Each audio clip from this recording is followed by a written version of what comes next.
ഇടുക്കി ചെമ്മണ്ണിൽ ഓടിക്കൊണ്ടിരുന്ന ഇരുചക്ര വാഹനത്തിന് മുകളിലേക്ക് മരം ഒടിഞ്ഞു വീണ യുവാവിന് ദാരുണാന്ത്യം. ചെമ്മൺ സ്വദേശി 17 വയസ്സുള്ള പ്രവീണാണ് മരിച്ചത്. സ്കൂട്ടറിൽ ഒപ്പമുണ്ടായിരുന്ന മറ്റൊരാൾ അത്ഭുതകരമായി രക്ഷപ്പെട്ടു. അഖിൽ TS ഇടുക്കിയിൽ നിന്ന് വിവരങ്ങളുമായി ചേരുന്നുണ്ട്. അഖിൽ, എപ്പോഴായിരുന്നു സംഭവം? മറ്റു വിവരങ്ങൾ കൂടി. ആര്യ, ഇന്ന് ഉച്ചയോടുകൂടിയാണ് മഴയത്ത് ഇരുചക്ര വാഹനം ഓടിച്ചുകൊണ്ട് വരുന്നതിനിടയിൽ വാഹനത്തിന് മുകളിലേക്ക് മരച്ചില്ല ഒടിഞ്ഞു വീണ് ചെമ്മണ്ണ് സ്വദേശിയായുള്ള പ്രവീൺ, 21 വയസ്സുകാരനാണ്. പ്രവീണിന് ദാരുണാന്ത്യം സംഭവിച്ചത്.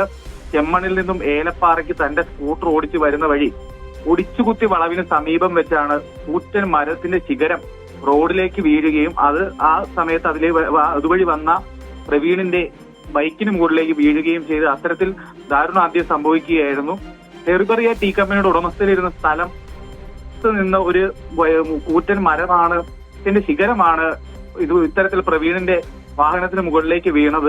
നിരവധി തവണ ഇത്തരത്തിൽ സ്വകാര്യ വ്യക്തിയോട് ഹെർബറിയ കമ്പനിയോടും ഈ മരം മുറിച്ചു മാറ്റണമെന്ന് ആവശ്യപ്പെട്ടെങ്കിലും അത് മുറിച്ചു മാറ്റാൻ തയ്യാറായില്ലായിരുന്നു സമീപവാസികൾ ആരോപിക്കുന്നുണ്ട്. എന്തായാലും ഒപ്പം പ്രവീണിനൊപ്പം മറ്റൊരു സുഹൃത്തു കൂടി ഉണ്ടായിരുന്നു. ആ സുഹൃത്തിനെ ഗുരുതര പരിക്കുകളോടുകൂടി ഇപ്പോൾ നിലവിൽ ആശുപത്രിയിൽ പ്രവേശിപ്പിച്ചിരിക്കുകയാണ്.